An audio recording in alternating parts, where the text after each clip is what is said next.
And let me ask one question from our first presenter, Chaminda, who could not ask any, who we could not examine him for a Q&A session. So let me ask one question from you.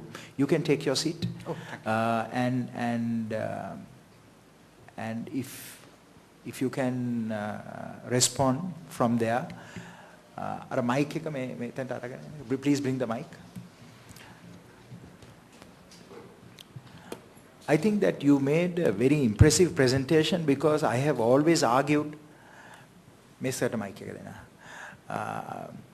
you have presented on human security, and I feel that as an army, as a military, the Sri Lankan Armed Forces fought brilliantly and dismantled the LTT, and also the Sri Lankan military transformed very rapidly into a nation building force, and is now engaging in construction in the north and the east in developing that war devastated area.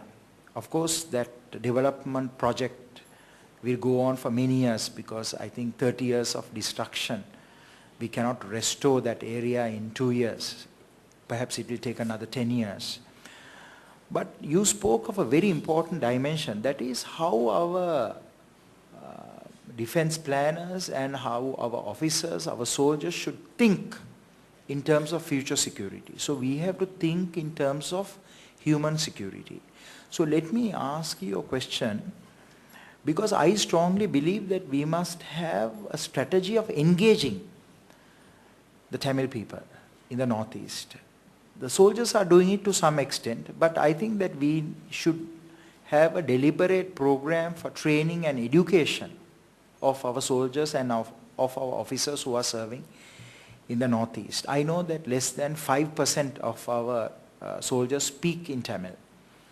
So I said the most important thing for training our soldier is today not to carry a weapon and fire, but to learn Tamil, because you are operating in an area which is largely Tamil.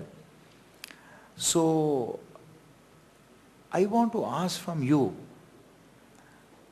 how do we instill this idea of human security to our rank and file? What is the strategy? Certainly I would expect you, because we have already christened you as the champion of human security.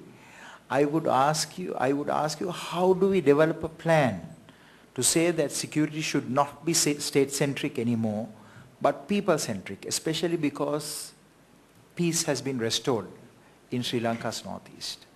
Please respond to this question now. Thank you, Sir, Givin, for the opportunity. I start my response from the community security. So we know that Sri Lanka is a multi-ethnic country, and so this is a home for different religions, different nations. So therefore, I suggest that we have to start from the community security, which is very important component of human security, because we know that people feel that they get the protection from the society that they live. The structure is not favorable for them, then they won't feel that they are safe in this structure.